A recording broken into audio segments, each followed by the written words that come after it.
Muy buenas noches, Argentina, aquí desde 3 de febrero, provincia de Buenos Aires. Arrancamos una nueva edición de Café Libertad. Ezequiel Gigante, quien les habla. Ahora voy a invitar al vivo a mi compañera de la provincia de Córdoba, María Celeste Ponce, y vamos a estar dialogando con el exdiputado Guillermo Castelo, con quien ahora está en el Frente Avanza Libertad.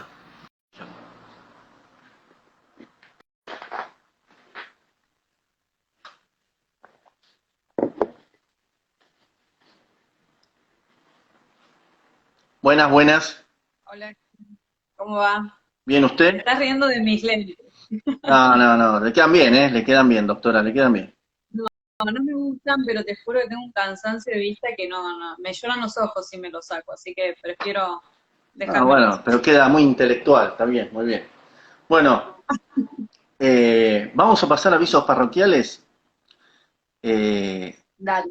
Miércoles, obviamente, tenemos nuestro Café Libertad, va a estar con la gente. Y el sábado, bueno, ya saben, 22 horas. Y el sábado tenemos, por eso lo quería decir, 18 horas, Miklos Lukács. Sábado heavy, ¿no? Sí, Un un sábado sábado heavy, un sábado bien cargado. 18 horas con Miklos Lukács desde Inglaterra, y a las 19 horas Juan José Gómez Centurión, el ex candidato a presidente, va a estar con nosotros a partir de las 19 horas. Ahí lo vi a Guillermo, así que estamos por arrancar. Bueno, ¿Cómo anda todo por Córdoba, compañera? todo tranqui por lo menos. Por allá. Bien, ahora a las 8 empieza la dictadura, que te piden todo. ¿Qué tal, Guillermo? ¿Cómo estás? Hola, ¿cómo andás, Ezequiel? María Celeste, ¿cómo estás? Hola, Guillermo, un ¿Qué gusto. preferís, María Celeste o Celeste? A secas. Como vos quieras. Me dicen algunos María Celeste, otro María, así que es elección tuya. Bueno, aquí estamos, ¿cómo andan? ¿Bien? ¿Cómo va, Guillermo? Bienvenido a Café Libertad, tu primera vez en Así Café es. Libertad. Voy a Me perder la olvidé de virginidad. decirte que tengas tu café preparado, pero bueno, no Es que ya importa. me lo tomé. Nosotros acá No de un café, después no me puedo dormir. Estoy a la noche dando vueltas por y la la casa cafeína sin es poder así, dormir. la cafeína es así. ¿Y Bueno, sí? Guillermo, a ver, ¿Se ve bien ahí? ¿Se escucha bien? ¿Se ve bien? se ve Sí. muy bien, se ve muy bien. Primero que Bueno, nada, ¿cómo estás vos? ¿Cómo estás llevando adelante esta nueva cuarentena? ¿Y cómo está Avanza Libertad? estamos en el Día de la Constitución Nacional hoy. Hay que recordar eso, ¿no? Hoy es Ujú. el Día de la Constitución Nacional que está en cuarentena. Tenemos la Constitución Nacional festejando su día en cuarentena. Yo no diría que eso es una segunda fase, me parece que ya viene, digamos, del año pasado, estas restricciones de alguna manera u otra, ¿no? El año pasado tuvimos una cuarentena muy marcada, porque no hubo clases y por diferentes restricciones, pero nunca se terminó de ir. En definitiva, siempre, incluso durante el verano, algunas provincias siguieron con restricciones. Acuérdense lo que pasaba en Formosa y en algunos otros, otras provincias feudales, esas que supimos conseguir, ¿no? Así que yo estoy viviendo esto con mucha preocupación, porque no veo que la dirigencia política tradicional, los partidos políticos tradicionales tengan respuesta para este momento histórico que estamos viviendo. Y eso me preocupa. Es un momento muy difícil, a mí me hace acordar el 2001, o digamos, yo era muy chico, pero los libros de historia me hacen, digamos, recordar que en el 76 tuvimos una percepción parecida, ¿no?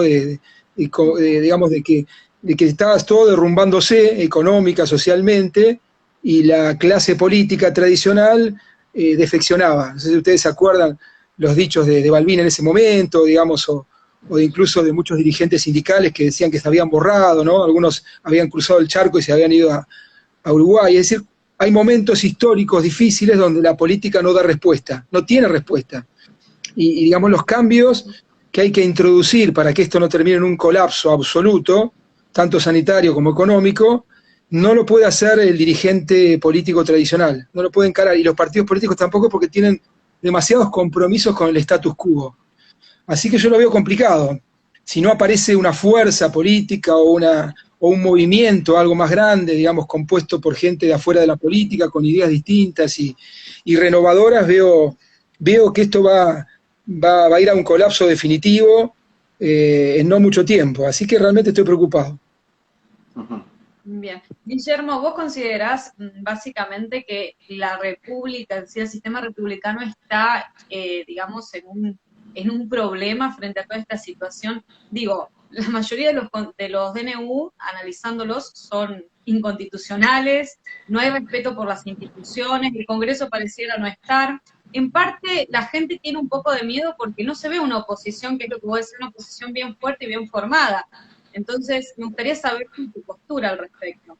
Yo veo lo mismo que vos, Celeste, digamos, y que está viendo mucha gente de nuestro sector, del espacio liberal, que pone la lupa no solamente, digamos, en la República, digamos, en la división de poderes, digamos, en tener una justicia independiente, que eso está muy bien, y que lo resaltan, digamos, muchos dirigentes de Juntos para el Cambio. Yo estoy viendo que también hay otros problemas que se han ido desarrollando el año pasado, que tiene que ver con las libertades individuales, ¿no?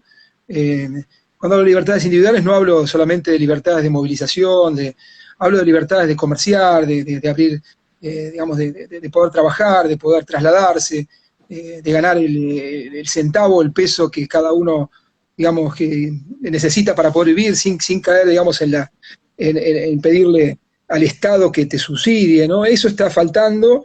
No veo de parte de la oposición mucho discurso en este sentido. Sí hablan de las libertades, digamos, más formales, o de la defensa de la Constitución en general, o de la República en general, de la división de poderes, de la independencia judicial, que eso está muy bien. Pero acá falta, digamos, una pata que tiene que ver con otras libertades económicas, sobre todo, que esto no ha puesto el foco la oposición el año pasado y todavía no lo está haciendo. Acá lo que tenemos es un estado de sitio de facto, en definitiva, ¿no? Porque están restringidas un montón de libertades, la Constitución lo prohíbe, y para eso deberías declarar el estado de sitio, que lo debería declarar el Congreso. Bueno, acá tenemos un semidictador desde hace un año y medio, que está dictando DNU constantemente, sin pasar por el Congreso, y que nos va restringiendo cada vez más libertades. Y la oposición, entre comillas, la oposición formal, la que tiene participación legislativa, no se está poniendo los pantalones largos, no está diciendo las cosas como la gravedad del momento lo requieren, ¿no? Así que me parece que está faltando algo ahí. Y es una situación peligrosa, porque fíjate que la semana pasada incluso el presidente amenazó o avanzó con que iba a pedir facultades extraordinarias, o que todos sabemos que está prohibido eso por el artículo 29 de la Constitución, pero bueno, yo no veo personalmente una oposición que esté a la altura también del problema o de las circunstancias. A mí me parece que está fallando, por supuesto, el oficialismo y la oposición, para no plantarse ahí y decir, bueno, acá el límite es la defensa de la Constitución, ¿no? No podemos empezar a discutir cómo hace Larreta, si van los chicos, si vuelven los chicos a la escuela, no, digamos, ahí está claro que él es el jefe de gobierno de una entidad autónoma, como otra provincia que es Cava, digamos, y él ahí no debería entrar a discutir estas cosas, digamos, tiene que mostrar el librito, y la Constitución habla de que él, digamos, es el máximo directivo, dirigente de una entidad que es autónoma y que tiene, digamos, entre sus facultades dictar las normas de policía, educativas y demás. Esto ni siquiera habría que discutirlo, pero digamos, veo que la oposición se mete en esa discusión y se pierde el tiempo y se le hace el juego al kirchnerismo, en definitiva, ¿no? Porque se pone a discutir cosas que no deberían discutirse, que son obvias ya. Exacto, lo que pasa es que yo creo que, mira, basta con agarrar, por ejemplo, el artículo 14 de la Constitución para darte cuenta que en realidad no está declarado el toque de queda. Sin embargo, la mayoría de esos derechos que están allí no los podemos utilizar. Pero por el otro lado también tenemos este problema de que si vamos a la justicia, el sistema judicial tampoco funciona como debería. Entonces creo que estamos un poco atados. No sé si has visto, supongo que sí, es que se ha puesto como de moda, por así decirlo, la desobediencia civil, pero en términos constitucionales, es decir, la defensa de lo que dice la Constitución. Ahora, ¿vos considerás que con marchas esto puede llegar, digamos, a darle un freno? ¿O en realidad tenemos que ir un poco más allá? ¿Qué hacemos como ciudadanos? Ya que también el sistema judicial está estancado en eso. Mira, yo creía en las marchas y las movilizaciones, en las manifestaciones, toda mi vida creí que eran un remedio válido ante el avance del autoritarismo. Pero después de ver lo que pasó en Venezuela, y yo el caso venezolano lo vengo estudiando, incluso estuve en Venezuela hace 3 o 4 años atrás, y en Venezuela hubo marchas de 4 o 5 millones de personas, ¿no?, manifestándose en contra del régimen, y no ha cambiado nada, y no hubo días enteros de marchas, de muertos, y la situación empeoró cada vez más, porque cuando vos tenés del otro lado un régimen político que se juega la vida, porque sabe que si cambia el régimen, que si cae el régimen, van todos presos, y algunos van, digamos, a tener graves sentencias por delitos de lesa humanidad y demás, porque lo que ha pasado en Venezuela es gravísimo.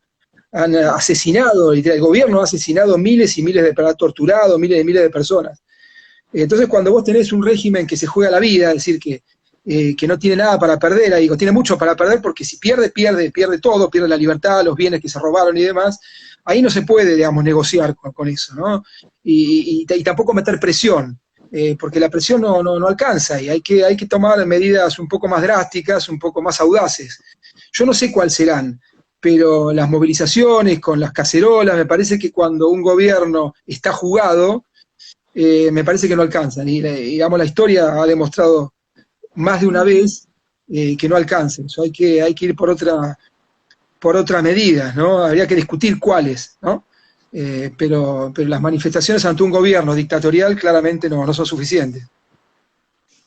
Guillermo, vos conocés Cambiemos muy desde adentro porque has estado, o sea, conviviendo y presentando proyectos de ley que pateaban el tablero de todo lo que es Cambiemos, ¿no? Y vos lo conocés por adentro. Entonces, mi pregunta es, ¿cómo se sale de este bipartidismo que, bueno, vos nombrabas los 80, 2001, que antes era peronismo, radicalismo, ahora es kirchnerismo, macrismo, ¿no?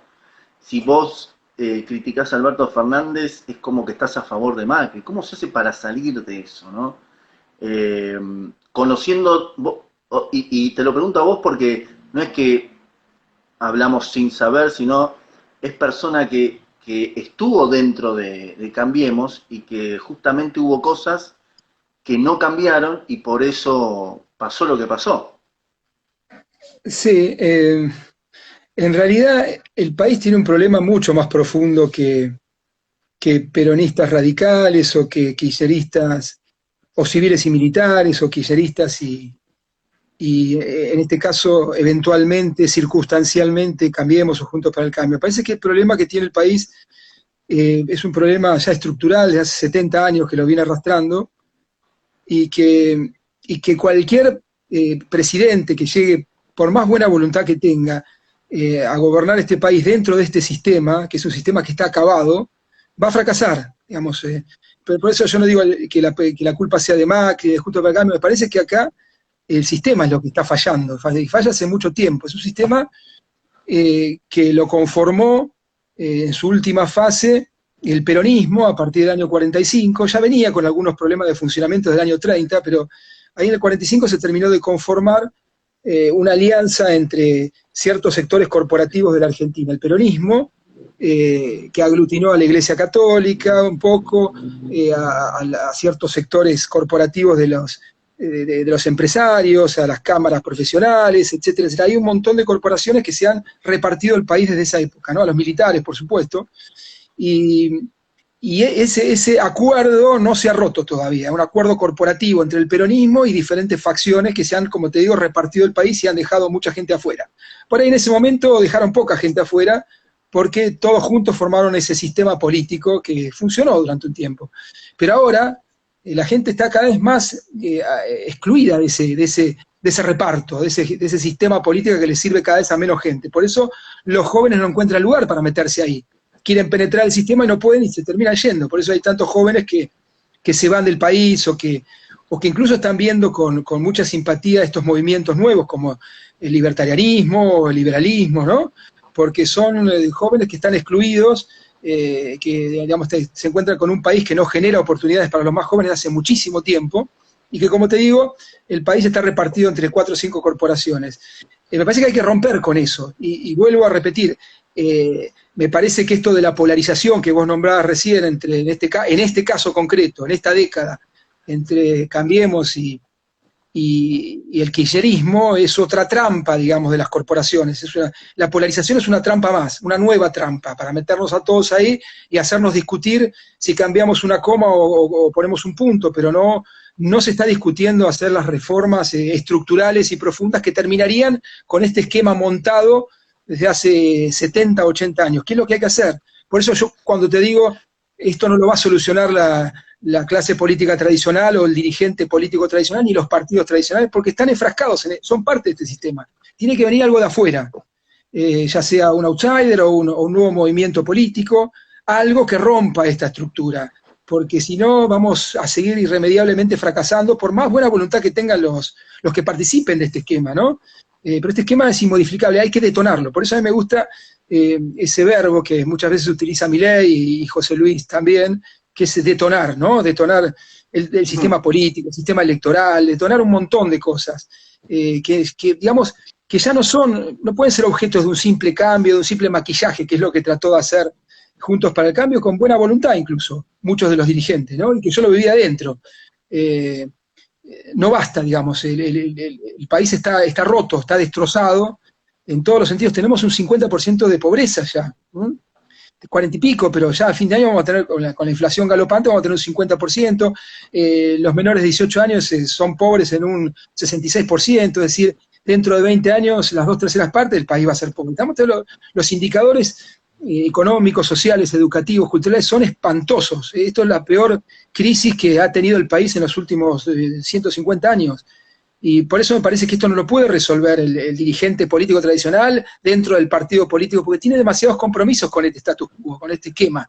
No puede romperlo. Y por eso a mí me pasó muchas veces, y vos hacías referencia a esto, Ezequiel, cuando yo presentaba algunos proyectos que tendían a ir por afuera, digamos, de este esquema, ¿no? El caso de Uber, por ejemplo, o sacarle los planes a los piqueteros, cosas que por ahí son de sentido común, pero que rompían este acuerdo, porque hay un acuerdo acá, ¿no? Explícito o implícito, entre todos estos sectores, a los que se agregaron ahora los grupos piqueteros, ¿no? Ellos lograron un lugar ahí. Los jóvenes no logran un lugar ahí, los que se reciben, los nuevos profesionales no logran un lugar en este sistema político, económico, pero los piqueteros lo han logrado a fuerza de estar 20 años cortándote las rutas, las calles, extorsionándote, etcétera, etcétera, ¿no? Entonces, ellos forman este sistema, se metieron en el sistema, iguales que los sindicatos y que otras corporaciones. Pero bueno, eso hay que romperlo, y cuando uno trata de romperlo, o por lo menos poner en cuestión ciertos aspectos de este sistema, todo el sistema político, digamos, lo rechaza, ¿no? Lo vive como si fuera un virus que entra ahí, por supuesto, sos rechazado inmediatamente, que fue un poco mi experiencia.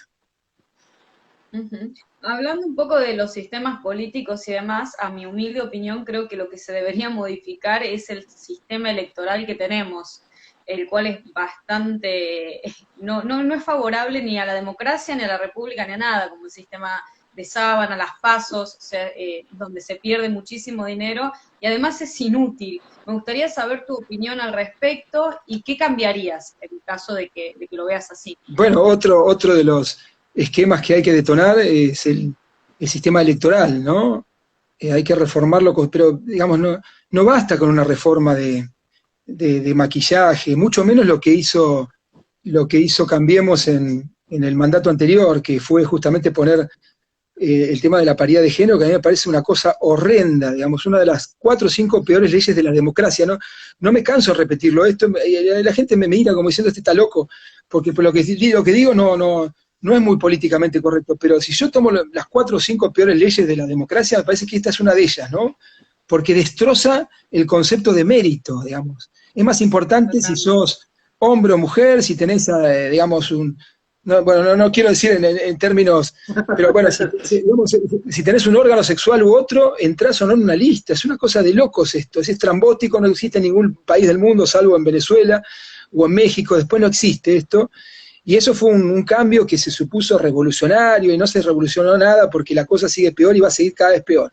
Lo que hay que hacer es terminar con las listas sábanas, por supuesto, y habría que ir a un sistema que Argentina lo supo tener una elección en el año 1906, no 1907, que es el de circunscripciones uninominales. Ese es el mejor sistema, porque la gente elige su diputado, su legislador, ¿no? Se divide, hay que elegir 257 diputados, se divide el país en 257, digamos, circunscripciones que tengan la misma cantidad de electores, y cada circunscripción elige a su diputado. Entonces, esos 4 años, el elector le va a poner la lupa a ese diputado y va a ver qué es lo que hace en cada votación, si se afana, si se roba o no guita, digamos, si se compra un auto nuevo, una casa nueva, ¿no? Si se va de viaje, o si, como, digamos, le pone la lupa y dentro de los 4 años lo elige, de nuevo lo reelige o no lo elige, ¿no? Ese es el sistema que tiene Estados Unidos o Gran Bretaña, Alemania lo tiene en parte, hay un montón de países que tienen este sistema donde hay mucho más control y fiscalización del ciudadano hacia su representante, en definitiva. Nosotros lo que tenemos acá es un sistema de lista sábana, como vos decís, Celeste, que ha roto y ha destrozado el vínculo entre representado y representante.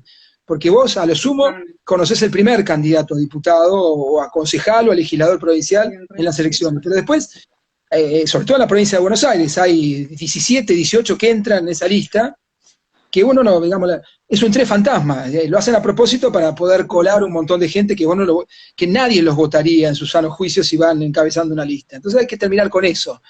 Pero es un debate que nadie quiere dar, en definitiva, ¿no? A lo sumo, Cambiemos se animó a poner en cuestión si se votaba con boleta de papel o con boleta única o con boleta única electrónica, que es un avance y que también habría que hacerlo. Pero el peronismo no lo quiso, digamos, acompañar, Cambiemos tampoco puso demasiado énfasis en cambiar esto, y nosotros seguimos votando igual que hace 150 años, ¿no? Cuando el resto del mundo ya está, digamos, utilizando otros sistemas mucho más modernos, ¿no? Fíjate, Paraguay vota con el sistema electrónico, nosotros no podemos votar. Acá, hay una gran confabulación de toda la política para seguir, como te decía recién, metiéndose en el tren fantasma sin que la gente lo note, ¿no? Y después aparecen ahí votando o no votando, o votando disparates, pero claramente es un sistema que es uno de los principales problemas que tenemos, ¿no? Si no podemos elegir libremente, a nuestros propios representantes, puede ser muy difícil volverlos a votar o no, controlarlos o no, ¿no? A mí me parece que ahí hay un problema de génesis que habría que encarar, por supuesto, pero es otra cosa que hay que detonar. Hay que modificar demasiadas cosas y yo no veo una clase política a la altura de este desafío.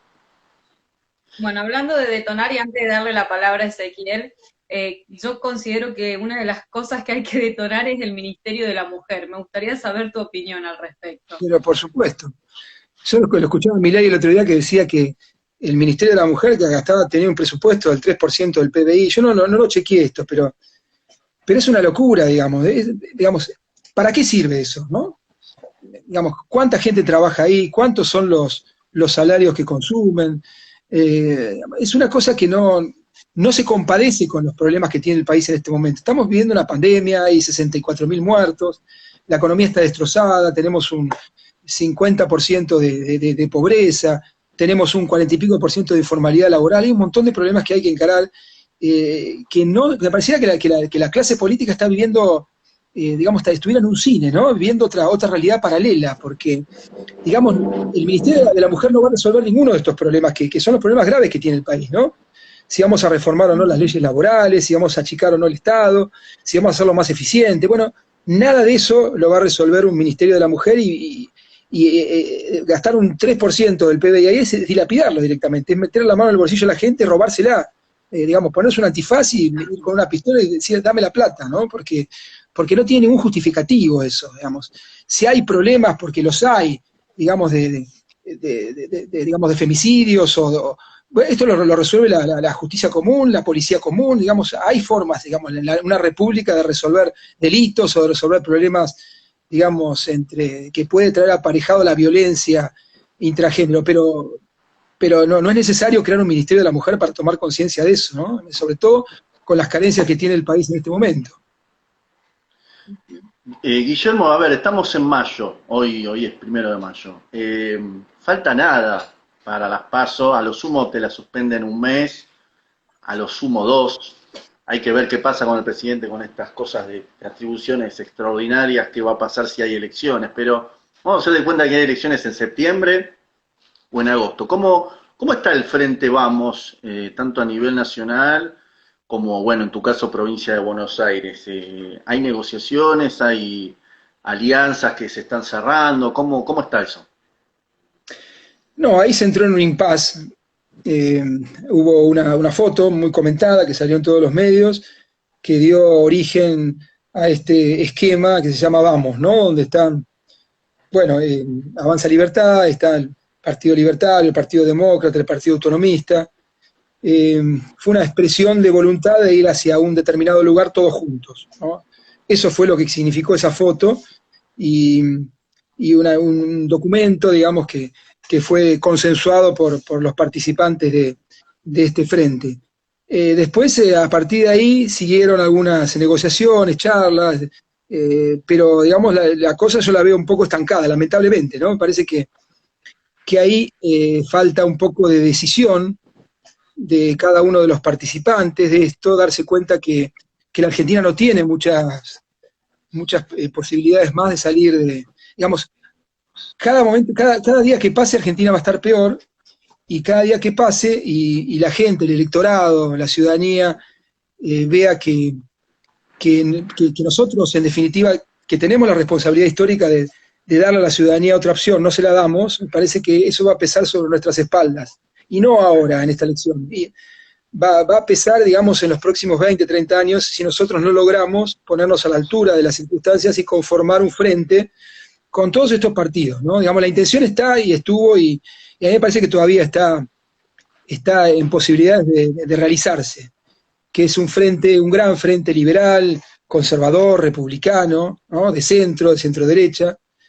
Me parece que todos nosotros, vos, yo, los que están del otro lado escuchándonos, los partidos que te nombré hace un rato, los dirigentes de este espacio, tenemos una responsabilidad histórica. Y me parece que la ciudadanía está viéndonos con una lupa y no podemos fallarle. Si nosotros no logramos, en este momento tan difícil del país, donde vemos que hay un oficialismo que se está llevando la República puesta, la Constitución se la está llevando por delante, vemos, todos nosotros coincidimos, con vos, Ezequiel, con vos, Celeste, coincidimos que la oposición formal no está, digamos, a la altura de las circunstancias, no está haciendo una oposición como requiere estos momentos. Me parece que nosotros tenemos que conformarnos y darle a la ciudadanía otra opción para estas elecciones.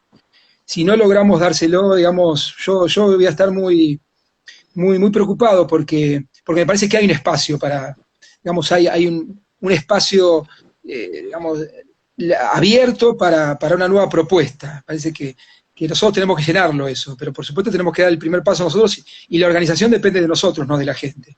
Parece que hay un espacio vacante, muy grande, muy amplio para nosotros. Perdóname que te interrumpa, pero para mí es un año ideal para una fuerza de estas características, porque, a ver, cuando arrancamos la charla vos me hablaste de 2001 y me hablaste de 1976. ¿Sabes a qué me hace acordar mucho más esto? A 1989, cuando una fuerza, bueno, liberal, vos lo sabés mejor que yo, que fue la UCD, sacó, fue tercera en todo el país. O sea, si yo tengo que elegir un momento, elegiría ese, porque como que los dos partidos tradicionales están en decaída y puede aparecer otra fuerza, otro frente, y la verdad es que me parece una lástima que por una cuestión quizá de ponerse de acuerdo, no sé en profundidad qué es, pero dejar pasar este año, esta oportunidad, es realmente una pena, ¿no? Sería imperdonable, por eso yo estoy tratando de ser muy prudente, muy cauto, pues no quiero cargar las tintas sobre ningún sector en particular, pero me parece imperdonable, me parece que no podríamos explicárselo a nuestros hijos ni a nuestros nietos cuando seamos más grandes si no logramos ponernos de acuerdo ahora y presentar a la ciudadanía una alternativa que yo comparto contigo, me parece muy parecido, digamos, al 89, sobre todo porque es un año electoral. En el 89 hubo hiperinflación, también el país se había caído a pedazos en los últimos momentos de Alfonsín, hubo entrega anticipada del gobierno a Menem, etcétera, etcétera. Vivimos una situación muy compleja ahí también, y ahí, bueno, una fuerza de centro hizo muy buena elección, pero ya se venía, digamos, gestando esto. Yo venía militando en el año 85 en UPAU, Unión para la Apertura Universitaria, en la universidad, y esto se había repetido, digamos, el crecimiento de una fuerza centrista, ya se veía en las universidades de todo el país, ya se venía, digamos, manifestando desde el año 85 en adelante. La UCD en ese momento había sacado varios diputados en el 85, 87, en el 89 logró, digamos, la máxima cantidad de adhesiones electorales, pero ya venía desarrollándose esto. Acá no, acá esto tiene menos de 2 años, esta nueva camada de economistas que están hablando de otras cuestiones, que están poniendo el foco, digamos, en los problemas económicos, están, digamos, presentando a la ciudadanía otras alternativas, ¿no?, de cómo organizar el país económicamente, socialmente, pero me parece que se ha logrado conformar en el electorado, en la ciudadanía, digamos, una cierta densidad de gente que puede llegar digamos, a apoyar este proyecto, pero nosotros tenemos que organizarnos, eso es lo que nos está faltando ahora. Hay que darle institucionalidad, digamos, a la idea, al proyecto. Claro, y sobre todo no ir separados, no presentar a la ciudadanía 4 o 5 alternativas, sino unificarlas. Vuelvo a repetir, si no logramos hacerlo sería imperdonable. Así que yo estoy poniendo todos los esfuerzos posibles para que... No queda mucho tiempo, es verdad lo que vos decís, Ezequiel, pero me parece que lo podemos lograr esto. Me parece que hay que bajar todos un poco el nivel y dejar de pensar, digamos, en fórmulas personales y tratar de ver el conjunto, ¿no? Estamos tratando de salvar la patria, aunque esto parezca muy, muy grandilocuente lo que estoy diciendo, pero no hay otra salida, como acabamos de ver, ¿no? Entre el kirchnerismo por un lado y Cambiemos por el otro, tenemos que ofrecer nosotros esa salida y más o menos hacer una buena elección para quedar posicionados, para que la ciudadanía en las elecciones presidenciales de 2023 tenga una opción real de poder.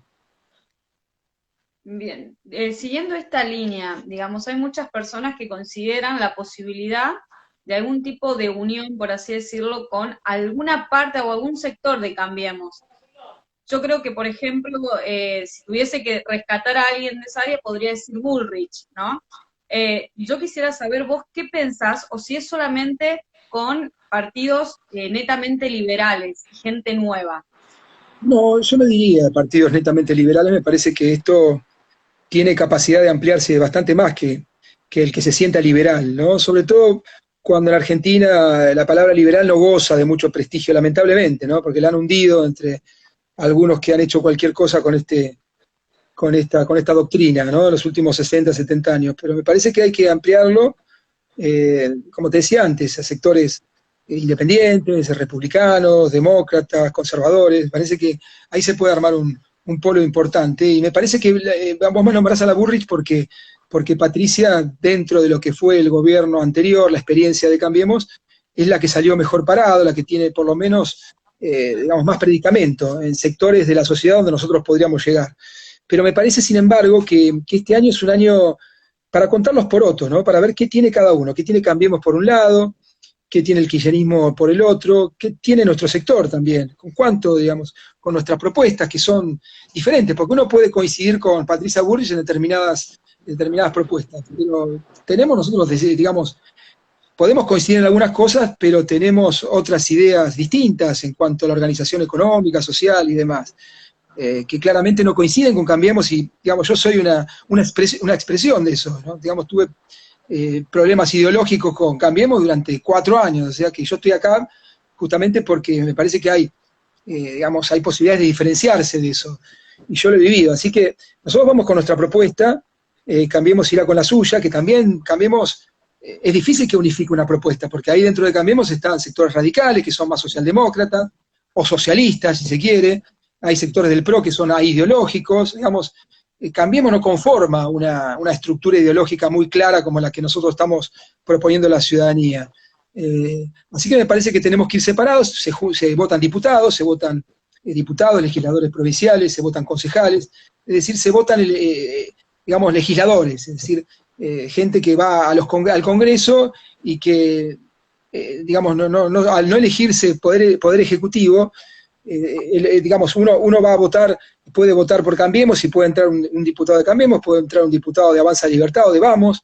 Digamos, me parece que no habría que apresurarse con este tema de las alianzas porque es una elección legislativa de medio término. Uh-huh. Guillermo, a ver, si te tengo que rescatar algo, si vos me tenés que rescatar algo de Cambiemos que estuviste ahí adentro, bueno, además de Bullrich, ¿qué sería? No, yo en general yo he sido crítico de la gestión de Cambiemos, no tanto por lo que hizo, sino por lo que no hizo, ¿no? Salvo en el plano económico. El plano económico le erró demasiado por no animarse a hacer las cosas que había que hacer desde el primer momento. Los 100 primeros días son cruciales para un gobierno que no tiene mucho apoyo popular, que no tiene apoyo institucional, ¿no? Tenía pocos diputados, pocos senadores, pocos gobernadores. Me parece que tenía que haber hecho una alianza con la gente, en definitiva, sin las intermediaciones clásicas y hacer las reformas fuertes los primeros días, y no lo quisieron hacer. Se pusieron a bailar Gilda en el balcón de la Casa Rosada y dando una señal de que estaba todo bien, cuando no estaba todo bien. Se percibía por ahí de que la cosa no estaba tan mal porque el kirchnerismo no implosionó, ¿eh? Dejó, digamos, con reservas netas negativas, digamos, del Banco Central y todo fundido, pero el país no explotó en diciembre del 2015, así que la gente no se enteró de que la cosa estaba tan mal, pero estaba mal la cosa. Y si a eso le sumamos que Macri se puso a bailar al día de la Asunción, quiso dar la sensación de que la cosa se podía arreglar con un poco de maquillaje, y no era así claramente. La cosa estaba complicada. Y a partir de ahí hubo un montón de desaciertos en el plano económico, y en otros planos no fue tan malo, digamos. Ahí, digamos, en el plano internacional se volvieron a reactualizar nuestras relaciones con el mundo occidental, ¿no? Digamos, después de venir de 8 o 12 años de un kirchnerismo que solamente se relacionaba con Rusia, con China, con Irán y con Cuba y con Venezuela, pasamos a ser, digamos, los anfitriones del G20. Ahí se hizo un trabajo interesante, por lo menos de apertura al mundo. No hubo problemas graves de corrupción, eso hay que decirlo también, después de que veníamos de una década prácticamente afanada, no hubo grandes temas de corrupción importantes, se respetó la independencia judicial en términos generales, no se persiguió a los medios. Y bueno, hubo varios temas que yo rescataría, ¿no? Más allá de las personas. En el plano de la seguridad se hizo bastante, y se hizo bien, digamos, se la empoderó a Patricia Burrich en su caso, a los ministros provinciales. Pero bueno, después hubo, de lo que terminó dominando la experiencia de Cambiemos, lo que uno va a recordar, lo que el votante por ahí recuerda, es, digamos, la fase final de que el dólar se fue al diablo, que duplicó su valor, que las corridas cambiarias, la inflación al 50%, cuando para Macri el problema de la inflación era fácil de resolver. Yo me acuerdo que todavía a todos nosotros nos está, digamos, reverberando esas frases de Macri en la campaña, que decía: el problema de la inflación lo resuelve un día para otro. Bueno, no era tan sencillo, había que hacer ajustes y había que hacer reformas que Cambiemos no quiso, no supo, no pudo, digamos, o no se animó a hacerlo, ¿no? Entonces ahí me parece que está la gran falla de Cambiemos. Pero en los otros aspectos que te mencionaba recién, fue un gobierno mucho mejor que el que tenemos ahora, claramente. Con respecto en el área, digamos, de la costa, ¿cómo se vio afectado, por ejemplo, este verano? ¿Fue muy notorio el tema del turismo, los comercios? Bueno, ahí hubo una especie de impas, ¿no? Entre el gobernador y el intendente. El gobernador y el gobierno nacional se dieron cuenta de que hacía falta por una válvula de escape, por lo menos durante enero y febrero, y se distendió un poco el control de la pandemia y demás. Y Mar del Plata tuvo un verano que no fue bueno, pero tampoco fue lo malo que podía esperarse después de un año cerrada la economía y comercios fundidos y 3 millones de personas que habían perdido los puestos de trabajo. Digamos, podía haber sido mucho peor. No fue tan malo. Hubo mucha gente que vino con miedo, que gastó poco, pero podía haber sido mucho peor, porque el año pasado fue realmente desastroso. Fue un año que, digamos, el PBI cayó un 10%, fue una catástrofe. El año pasado fue una catástrofe.